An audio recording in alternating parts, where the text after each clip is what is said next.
Saúde do trabalhador e desvio de função, nosso assunto de hoje. E nós tínhamos uma educadora de educação infantil que viria hoje ao programa, mas a mãe dela está com problema de saúde e ela não pôde comparecer, que é a Fernanda Silva, que é educadora ali no Deise Eloy não, não é Deise Eloy não, no Deia Lúcia Cordeiro, fica ali na Castelânia. A Fernanda passou por uma situação constrangedora no ano passado, que ela levou um tombo na creche, quebrou dois dentes da frente e está esperando até hoje a reposição, o pagamento da prótese pela prefeitura, né? Ela entrou com processo administrativo, o processo está rodando. O prefeito, na nossa frente, em reunião, falou que a subsecretária Fátima Lavrador estaria resolvendo a situação. A Fátima está de férias, né? Eu acho que está de férias. Dizem que ela, inclusive, deixou a subsecretaria de Educação. Não há nenhum comunicado oficial ainda, né? Não. Quando a gente esteve lá, falaram que ela está de férias. Só está de férias, é. É estranho, né? Não saiu nenhuma foto lá no final do ano. Não, nada. Estranho, né? A pessoa que está lá na equipe, mesmo de férias, iria à festa, né? Sei lá, né? Esse é o problema deles, né? O nosso problema é que ela não conseguiu resolver a questão da Fernanda. E ela não conseguiu resolver, e o prefeito mesmo falou que era para a Mônica resolver. E a Mônica até agora também não resolveu. E a Fernanda está lá com um dente provisório, que esses dias caiu. Na semana do Natal, a Fernanda me mandou um e-mail com o retratinho dos dentinhos na mão. O provisório dela caiu.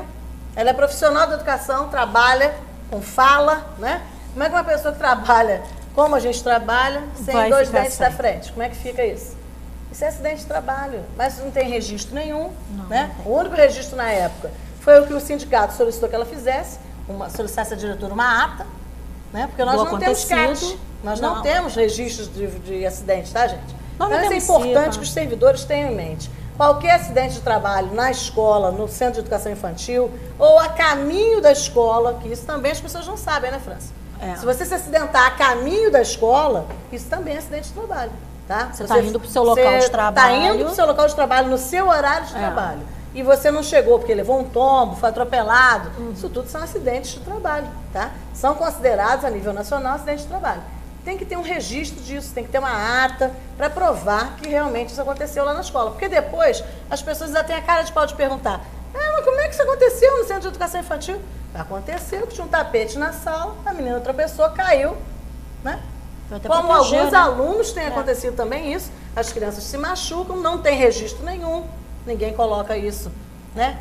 Até para nível de estatística, para saber como é que está essa questão da saúde no nosso município, isso acaba ficando perdido, né?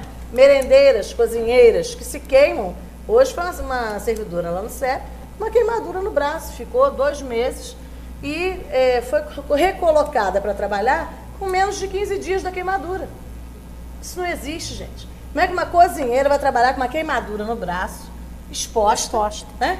Trabalhando lá de novo no calor.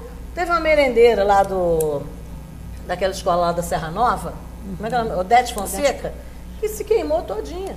E a gente foi saber do caso quase 3 meses depois. Porque não houve comunicação nenhuma, né? No dia que a gente foi à secretaria, nem eles sabiam. E as pessoas estão passando por isso assim, sem registro, sem atendimento. Porque o registro do acidente de trabalho, gente, ele prevê, inclusive, a questão de indenização, se necessário, do auxílio para compra de remédios. Porque, por exemplo, uma queimadura, às vezes os medicamentos, o tratamento é caríssimo. E a pessoa não tem condição. E onde que aconteceu isso? Na casa dela? Porque ela foi displicente? Não. Foi lá na cozinha da escola, que às vezes ela tem que carregar uma panela de 15 a 20 quilos, sozinha, né? Às vezes 2 mulheres carregando aquelas panelas quentes, os acidentes acontecem, né? E não é só isso não, o zelador limpando o vidro, que o vidro quebra, né? Nós estamos com um colega que está nessa situação, né? Que está encostado lá no conselho. Por quê? Porque machucou a mão, né? Limpando o vidro na escola, cortou o tendão, perdeu o movimento da mão, dos dedos. E aí? Tem registro disso? Teve alguma indenização em relação a isso? Não tem registro e eu fico curiosa para saber como acontece esse procedimento de sair de uma secretaria e ir para outra, desvio de função. Né? De uma secretaria para outra, eu fico curiosa para saber como isso é feito legalmente. Não é feito legalmente, né? As pessoas vão sendo encostadas nos cantinhos. É o que a gente tem falado. Pega o problema e joga para baixo do tapete. Entendeu? Então não vamos resolver não, porque tudo tem solução legal e prática, né? As pessoas podem estar desviadas de função, readaptadas, com processo de readaptação direitinho, né? E aí, como você mesma disse, em uma outra função ou na própria função, com reserva de horário, com restrição de tipo de serviço, ou não. Porque, por exemplo, uma coisa que as pessoas têm que estar atentas também é que o desvio de função, se você está exercendo uma função que o seu vencimento é maior daquela função, por exemplo, você é zelador, fez concurso para zelador, mas você não está podendo mais exercer essa função porque teve problema, desenvolveu problema de coluna, e aí te colocam encostado na secretaria. Ué, o auxiliar de secretaria recebe mais que o zelador. Recebe. Então, se você está desenvolvendo aquela função e foi desviado para aquela função, você tem direito a receber essa diferença. E isso nunca aconteceu. Não conheço ninguém na Prefeitura de Petrópolis que esteja desviado de função e que tenha equiparação salarial. Eu nunca tive, não. Só que isso, gente, está aprovado em súmula do Superior Tribunal de Justiça, tá? Esse desvio de função, ele tem que ser legalizado e você tem que ter direito a receber. E mesmo que já tenha passado, tem direito a entrar na Justiça para receber o retroativo desse período todo. Então, se você está exercendo uma função que com um salário maior do que o que você entrou concursado, por motivos de doença ou por interesse da Prefeitura, você tem direito, sim, a estar recebendo essa diferença. Tem. Agora, o desvio de função, quando a gente coloca também, ele começa de cima para baixo, começa na própria Secretaria de Educação. Por quê? Porque, na verdade, gente, quem tinha que estar fazendo o atendimento na Secretaria de Educação seriam os técnicos administrativos. Tem gente concursada esperando vaga.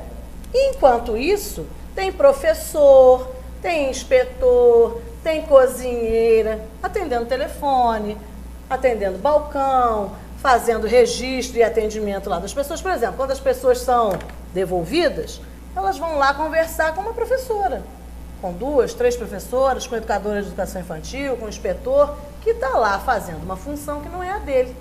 Que quem deveria estar lá atendendo é um técnico administrativo para aquela função. A Secretaria de Educação só deveria ter professor trabalhando lá em função pedagógica. Professor não tem que ser atendente de balcão, professor tem que estar dando aula, professor tem que estar em função de orientação pedagógica, de supervisão escolar, quem tem formação para isso, é claro, né? Nós temos, por exemplo, cozinheiro trabalhando no departamento jurídico da Secretaria de Educação. Nossa. Gente que está em estágio probatório e que foi ficando, né? Aí uns podem, né? Uns não precisam passar pela escola. Outros têm que passar pela escola para ser punido. Porque se fizer opção por greve, ó, se associar ao CEP, veja lá, hein?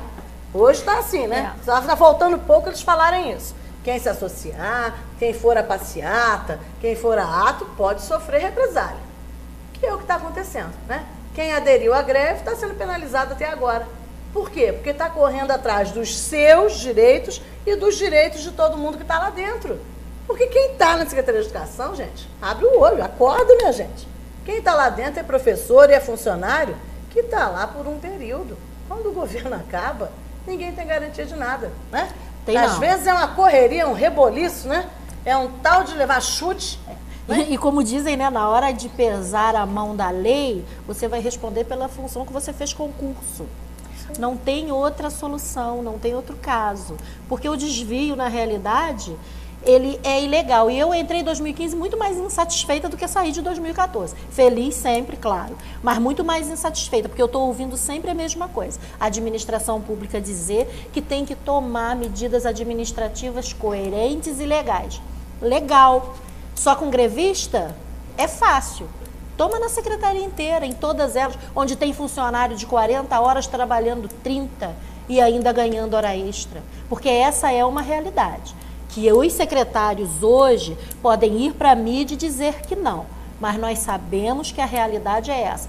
Pune funcionário administrativo da educação que fez um experimento de uma semana 30 semana, horas. 30 horas. Aí pune, desconta e diz que é uma medida administrativa séria. Então tome a medida administrativa séria com quem é funcionário 40 horas, está desviado de função e trabalhando 30. Lembrando que cargos em comissão e funções gratificadas são todas funções de dedicação exclusiva. Com certeza. Deveriam estar cumprindo 40 horas, né? Todos.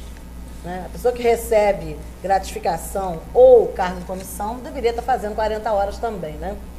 Nós vamos para o comercial e a gente já volta.